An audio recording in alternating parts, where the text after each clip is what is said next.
নমস্কার বন্ধুরা, গৌরব পুজো পাঠশালায় তোমাদের সকলকেই স্বাগত। তোমাদের সঙ্গে রয়েছি আমি ঠাকুরমশাই গৌরব মুখার্জি। তো তোমাদের আমন্ত্রণ অধিবাস নিয়ে বলার আগে বলবো, এখনো পর্যন্ত যারা আমার চ্যানেলটিকে লাইক এবং সাবস্ক্রাইব করোনি তারা অবশ্যই চ্যানেলটিকে লাইক এবং সাবস্ক্রাইব করো, এবং যারা ভিডিওটি দেখার পরেও কিন্তু সাবস্ক্রাইব করতে ভুলে যাও তারা কিন্তু প্লিজ সাবস্ক্রাইব করো। তো এবং ভিডিওটি যারা দেখছো তারা কিন্তু স্কিপ করবে না, পুরো ভিডিওটি শেষ পর্যন্ত দেখো। তো আমন্ত্রণ এবং অধিবাস দুর্গাপুজোর একটি অন্যতম গুরুত্বপূর্ণ একটা প্রক্রিয়া বলা যেতে পারে, আমন্ত্রণ এবং অধিবাস, যেটা বোধনের পরে হয়। তো আমার ভিডিওগুলো তোমরা দেখলে যদি ফলো করো তো সেখানে দেখতে পাবে সমস্তটাই পার্ট পার্ট করে আমি এই নিয়ে আলোচনা করেছি। তো সেখানে বোধন নিয়েও আলোচনা রয়েছে, বোধন পদ্ধতি। তো এই আমন্ত্রণ অধিবাস হচ্ছে বোধনের পরে হবে, এবং কয়েক বছরের রীতি অনুযায়ী পঞ্চমীর রাত্রিরে বোধন হয়ে যাচ্ছে। কিন্তু যদি ষষ্ঠীর দিন সন্ধ্যেবেলাতে ষষ্ঠী থাকে, মানে যেদিন সূর্যোদয় হিসেবে ষষ্ঠী থাকে, তখন তো কিন্তু যদি মানে বোধনটা কিন্তু তখন ষষ্ঠীর দিনই হবে, সেক্ষেত্রে বোধনের পর কিন্তু আমন্ত্রণ অধিবাসটা হবে। কিন্তু কয়েক বছরের যে রীতি যদি বলি, সেখানে তো বোধনটা আলাদা হচ্ছে, সেখানে কিন্তু আমন্ত্রণ এবং অধিবাসটা শুরু করতে হবে। যেমন এই বছরও পঞ্চমীর দিন রাত্রিরে ষষ্ঠী পড়ে যাওয়ায় ওই দিনকে তো বোধন হয়ে যাবে। তো ষষ্ঠীর দিন যখন হবে তখন কিন্তু শুধুমাত্র আমন্ত্রণ এবং অধিবাসটাই হবে। কিন্তু এটা এখন হচ্ছে তিথির জন্যে, কিন্তু একই দিনে কিন্তু বোধন আমন্ত্রণ অধিবাসও হতে পারে, তিথি অনুযায়ী। তিথি থাকলেই হবে, ষষ্ঠীর তিথি থাকলে রাত্রি ষষ্ঠীর দিনে, কিন্তু সেক্ষেত্রে কিন্তু বোধন থেকে শুরু করতে হবে। তো আমি বোধন যেহেতু খুব বলেছি আগেই, তাই আমন্ত্রণ এবং অধিবাসের যে পদ্ধতি শুধু সেটুকুনি বলবো। সেটা বলার আগে যেটা বলবো যে নবপত্রিকা কি সেটা সম্পর্কেও তোমাদের ধারণা থাকার দরকার।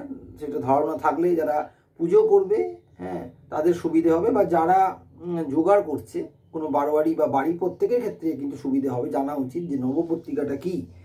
এই নবপত্রিকা হচ্ছে রম্ভা, কচু, হরিদ্রা, জয়ন্তী, বিল্ল, দারিম্ব, মান, ধান্য এবং অশোক।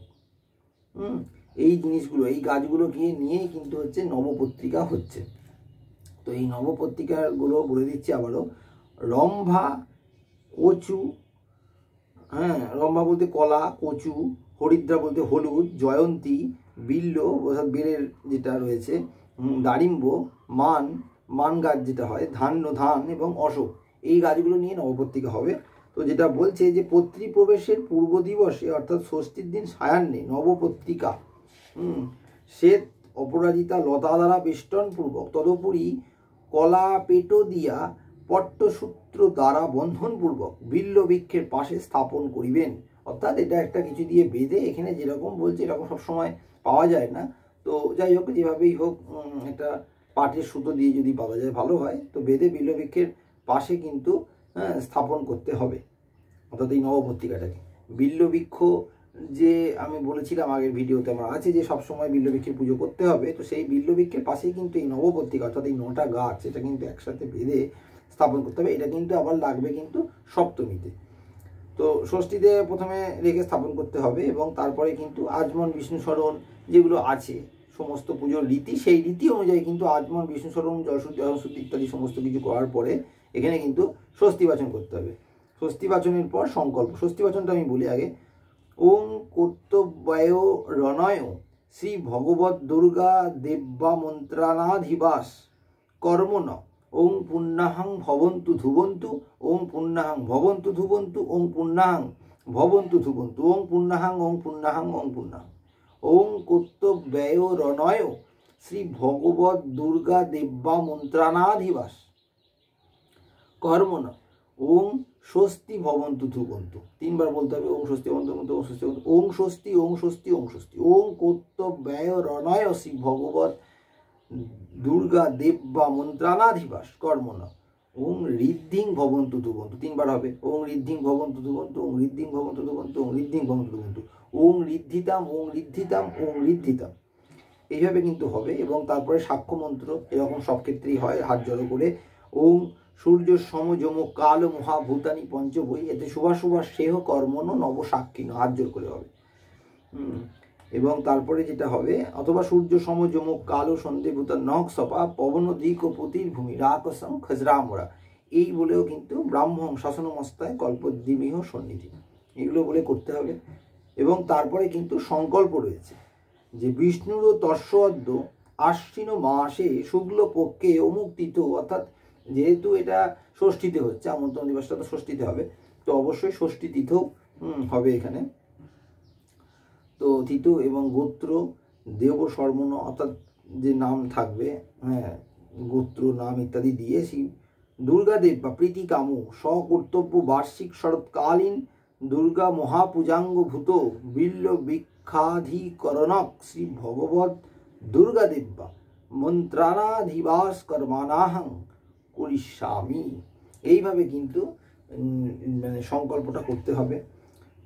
ষষ্ঠীবাচন তো আগেই হলো, তারপরে হচ্ছে এইভাবে সংকল্প করতে হবে। এবং এই সংকল্প, এখানে কিন্তু সংকল্পগুলো আলাদা আলাদা আছে, অর্থাৎ আমি এটা কিন্তু আমন্ত্রণ অধিবাসের সংকল্পের কথা বললাম। বিভিন্ন জায়গাতে দুর্গাপুজোর ক্ষেত্রে যেমন সপ্তমীর সংকল্প যদি হয় সেটা কিন্তু আলাদা হবে, এবং সেটা কিন্তু আমার যে ভিডিও রয়েছে সেখানে কিন্তু অবশ্যই থাকবে কি সংকল্প। তো এইভাবে কিন্তু সংকল্পটা এখানে করতে হবে।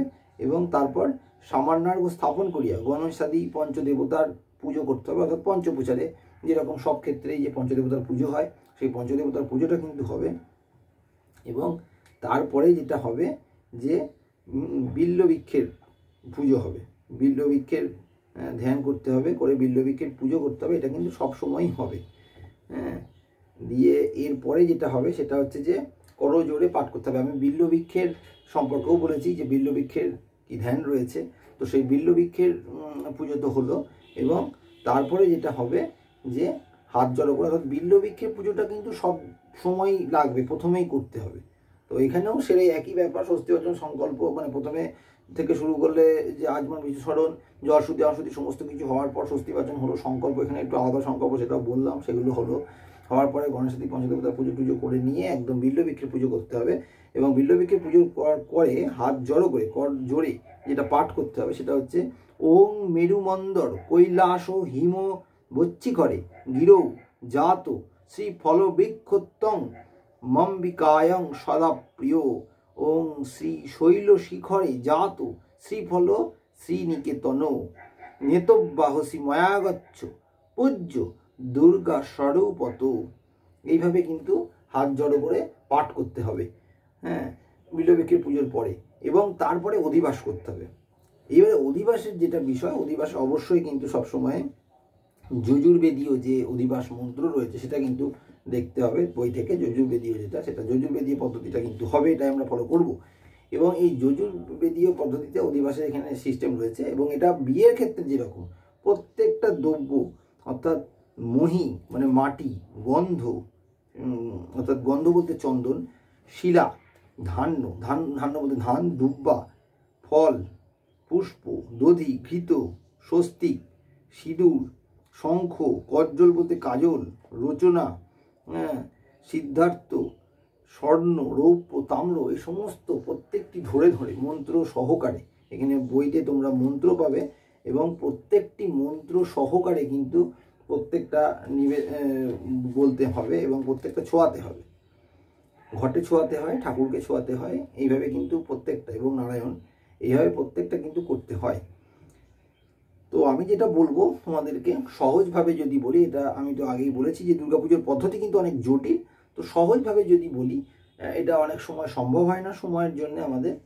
তো যেটা সম্ভব সেটা আমি বলছি যে এখানে কিন্তু কোনো একটা দ্রব্য, যে কোনো একটা দ্রব্য সেটা ছুঁয়ে দেওয়ার পরে গোটা কুলো বা ডালা ধরে কিন্তু বরণ করা যেতে পারে। এরকম একটা একটা করে করলে অনেক দীর্ঘ সময়ের ব্যাপার, অর্থাৎ কুলো ডালা পুরো ধরে, হ্যাঁ, অনেন প্রশস্তি পাত্রেন, এইভাবে কিন্তু পুরো কুলো ডালা পুরোটা ধরে আমি বরণ করাবো। এবং সেটা বিল্লবৃক্ষের যে ঘট থাকবে ঠাকুর এবং দুর্গা ঠাকুরের এবং হচ্ছে যে নারায়ণ, এই তিনজনকে কিন্তু জিনিসটা ছোঁয়াতে হবে, এবং মাটি, ভূমি, এইভাবে কিন্তু অধিবাস করানো যেতে পারে। সংক্ষেপে আমি কিন্তু সহজভাবে বোঝানোর চেষ্টা করলাম যে সংক্ষেপে পদ্ধতিটা কি এবং কিভাবে করলে সুবিধে হবে, কারণ এখানে বইয়ের পদ্ধতি অনুযায়ী কিন্তু করা যথেষ্টই জটিল এবং সময় সাপেক্ষ ব্যাপার বটে। তো এখানে আরেকটা জিনিস তোমাদের জানতে হবে যে এখানে কতগুলো ঘট থাকার দরকার। বিভিন্ন জায়গার রীতি আলাদা থাকতে পারে, কিন্তু সাধারণভাবে কিন্তু ঘট থাকার কথা। এই যে বোধন, আমন্ত্রণ, অধিবাস বা বিল্লবৃক্ষ, এদের কিন্তু একটাই ঘট, অর্থাৎ বিল্লবৃক্ষের যে ঘট সেই ঘটেই কিন্তু বিল্লবৃক্ষের যেমন পুজো প্রত্যেক দিনই হচ্ছে, এইরকম আমন্ত্রণ অধিবাসের আগে বিল্লবৃক্ষের পুজো হবে, আবার সপ্তমীর ক্ষেত্রেও আগে বিল্লবৃক্ষের পুজো, অষ্টমীর ক্ষেত্রে প্রত্যেক দিনই আর কি হচ্ছে, সেই তার যে ঘট থাকছে সেখানেই কিন্তু বোধন ঠাকুরের যেটা হচ্ছে সেটাও হবে। আবার এই যে আমন্ত্রণ অধিবাসের যেটা বলছি এটাও কিন্তু ওই ঘটেই হয়ে যাবে। আর একটা ঘট লাগবে ষষ্ঠীর দিন সকালে, যেটা ষষ্ঠী পুজো হবে তার জন্য একটা আলাদা ঘট লাগবে, অর্থাৎ ষষ্ঠীর একটা ঘট এবং আমন্ত্রণ অধিবাস, বোধন আমন্ত্রণ অধিবাস বা বিল্লবৃক্ষ সবের কিন্তু একটা ঘট, দুটো ঘট। এবং দুর্গা পুজোর জন্য কিন্তু 3টে ঘট লাগে, অর্থাৎ দুর্গার একটা লাগে।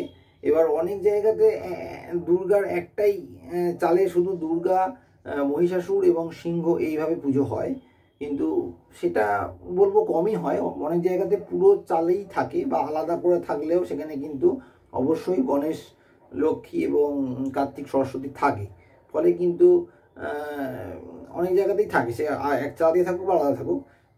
তো এই 3টে ঘট হওয়ার কথা, একটা হলো দুর্গার হবে সেখানে, একটা হলো লক্ষ্মী গণেশের হবে এবং একটা হলো কার্তিক সরস্বতী, অর্থাৎ এদিকে 3টে আর ওদিকে দুটো, টোটাল 5টা হওয়ার কথা। এবার যদি সেখানে শুধু দুর্গা, মহিষাসুর এবং সিংহ থাকে সেখানে অবশ্য ব্যাপারটা আলাদা, সেখানে কিন্তু এদিকে দুর্গার দিকে কিন্তু একটাই ঘট হবে, আর ওদিকে যেরকম বললাম দুটো, ষষ্ঠী সকালে ষষ্ঠী পুজোর একটা আর বোধন আমন্ত্রণ অধিবাস বিল্লবৃক্ষের একটা, টোটাল 3টে হবে। আর যদি পুরো ঠাকুর থাকে তাহলে কিন্তু টোটাল 5টা ঘট হবে। তো এবার ওই আমন্ত্রণ অধিবাস কিন্তু ওই বিল্লবৃক্ষের ঘটেই কিন্তু করতে হবে, এবং সংক্ষেপে করলে ওইভাবেই করতে হবে। কুলো ডালা নিয়ে, অনেন্য প্রশস্তি পাত্রেন, আয়সরা নিয়ে, আয়সরা অর্থাৎ একটা এরকম প্রদীপ থাকবে, ভেতরে প্রদীপ জ্বলবে, দ্বীপ যেটা, এবং সেই দ্বীপটা নিয়ে অনেন্য দ্বীপেনো, যদি সিঁড়ি থাকে তাহলে সেটা সিঁড়িটা ঘুরিয়ে অনেন্য স্বস্তিকেন, এইভাবে কিন্তু সংক্ষেপে করা যেতে পারে। বা মঙ্গলসূত্র ঠাকুরের হাতে বাঁধতে হয়, সেটা ঘুরিয়ে হচ্ছে অনেন্য মঙ্গলসূত্রেনও দুব্য দিয়ে সেখানে বেঁধে করতে হবে, সেটা এইভাবে কিন্তু সংক্ষেপে তোমরা সহজভাবে করতে পারো। বইয়ের পদ্ধতি অনুযায়ী করাটা অনেক শক্ত ব্যাপার, তো সেই জন্য সহজভাবে তোমাদের বললাম পদ্ধতিটা কী হতে পারে। তো আশা করছি আমার ভিডিওটা দেখে তোমাদের অনেক উপকার হবে। অত্যন্ত সহজভাবে কীভাবে অধিবাস, আমন্ত্রণ অধিবাস করতে পারবে সেটা তোমাদের বলেছি এই ভিডিওতে। তো আশা করি এই ভিডিওটা তোমাদের জন্য অনেক উপকারী হবে।